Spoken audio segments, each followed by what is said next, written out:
Usa sa mga grabing naapektuhan sa bagyong Odette, mao kadtong mga mananagat hilabi na ang ilang pagpangita nga nagdepende lang sa pagpangisda.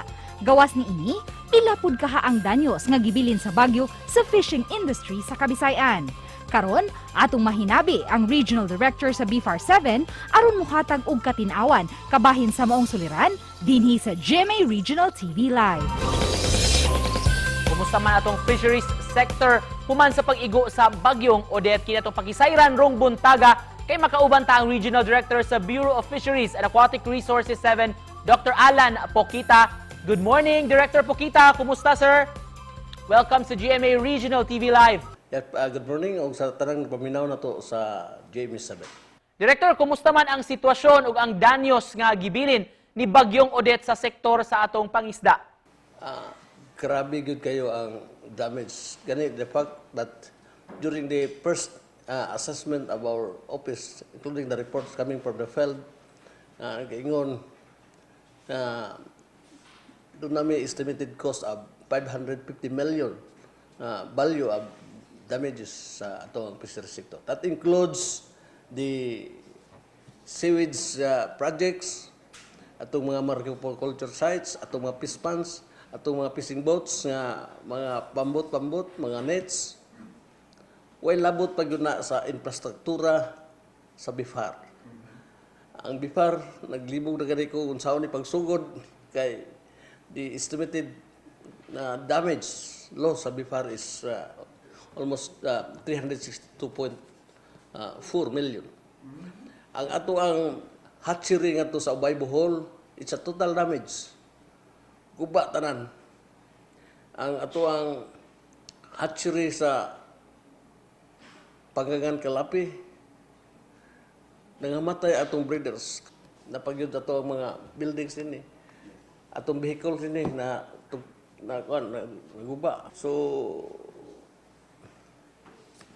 the estimate is grabe, 362 million. Asa man nga area, Director, ubo sa atong jurisdiction, ang grabe kaayong epekto sa bagyo? Actually, ang grabe affected is in the province of Bohol. It's in Pitugo Municipality, it's in Ubay, Talibon, down the line sa northern part of the province of Bohol. More grabe. Then sa Cebu, sa southern part of Cebu, dili kay tanto sa Negros Oriental and Siquijor.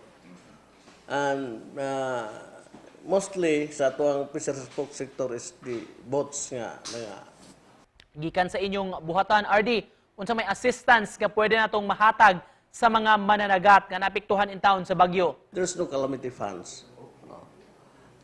Karon, ang atong Sinas BFAR, with the reports of all damages, amo nang gi-report sa Manila. We are waiting for rehabilitation funds. Wa gyud mi ingon nga immediate nga kanang nay kwarta nga makuha nga ihatag na pudayon. But however, we have initiative. Okay, what is that initiative?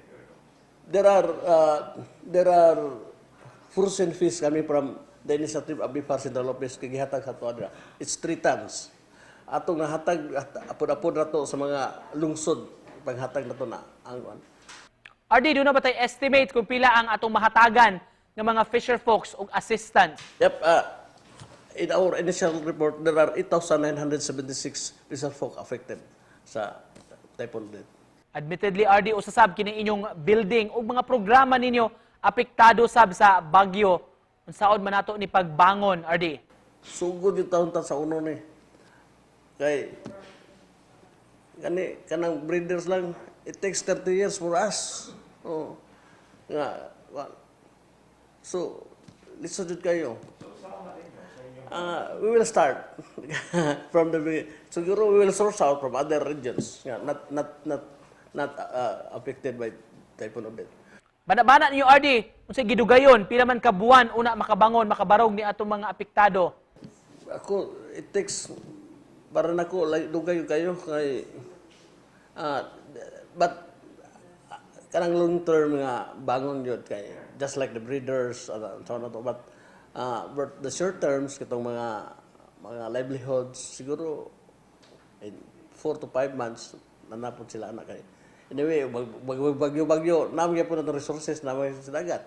Ug isip pa na post director unsay mensahe nimo sa atong mga viewers sa rong buntaga? I am requesting the Piserfolk, the local government unit, magsinunod na ita, magsuportahay ita. Di ta magsigihay o blame, ta mag-away, we should coordinate each other. Alright, with that, magpasalamat mi Dako RD sa imong pag-uban kanamo, pag-update sa atong fisheries sector nga apektado kaayo sa miigong si Bagyong Odette. Salamat sa panahon, RD!